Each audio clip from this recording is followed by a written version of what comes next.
সেখানে ভোট যখন দেওয়া হয়েছে ঠিক তার পাশেই সেখানে একটি সিগনেচার নেওয়া হচ্ছে। যিনি ভোটার তিনি ভোট দেওয়ার পূর্বে ওএমআর শিট নেওয়ার পূর্বে সেখানে একটা সিগনেচার দিচ্ছে। তো আমাদের কাছে তথ্য আসছে নির্বাচন কমিশন প্রথমের দিকে যে ভোটগুলো গ্রহণ করেছে, এই ভোটগুলো গ্রহণ করার পরে সে সকল ভোটারদের সিগনেচার নেওয়া হয়নি। এই যে স্বাক্ষর নেওয়া হয়নি, আমার মনে হয়, আমি জানি না এটা নির্বাচন কমিশন কনসিয়াসলি জানেন কিনা নাকি সাবকনসিয়াসলি হয়েছে। যদি সাবকনসিয়াসলি হয়ে থাকে তাহলে আমরা বলতে চাই যে কোনোভাবেই নির্বাচন কমিশন এত বেশি অসচেতন ভূমিকা রাখতে পারেন না। আর আমার মনে হয় সাংবাদিক হিসেবে আপনাদের জানা দরকার যে কেন তারা এত বড় ভুল করতে পারেন, কিভাবে করতে পারেন।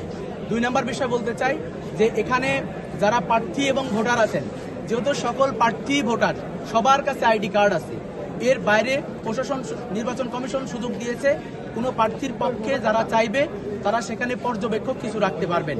তো আমরা লক্ষ্য করেছি কোনো ধরনের কার্ড ছাড়া বিশ্ববিদ্যালয়ের শিক্ষার্থী না, আমরা স্পষ্ট চিনি তাদেরকে, কার্ড ছাড়া ঘুরে বেড়াচ্ছে।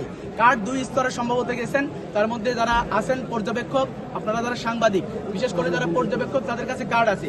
কার্ড নেই যারা, আমার মনে হয় সাংবাদিক হিসেবে আপনাদেরও দায়িত্বের অন্তর্ভুক্ত এবং আইন শৃঙ্খলা বাহিনী এটা খুব গুরুত্বপূর্ণভাবে দেখা দরকার। এটা খুবই গুরুতর অভিযোগ। আমরা চাই কোনো রাজনৈতিক ছত্রছায়ায় কেউ যেন কোনোভাবেই কার্ড ছাড়া প্রবেশ করে কোনো ধরনের অস্থিতিশীল পরিস্থিতি তৈরি করতে না পারে। এই 2টা অভিযোগের ব্যাপারে আমরা জানিয়ে রাখলাম। আশা করি নির্বাচন কমিশন দ্রুতই পদক্ষেপ গ্রহণ করবে।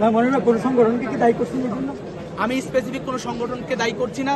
যারাই এর সাথে সম্পৃক্ত তাদেরকে আপনারা খুঁজবেন। আমরা তথ্য আসলে আমরা অভিযোগ জানাবো। ধন্যবাদ জানাচ্ছি।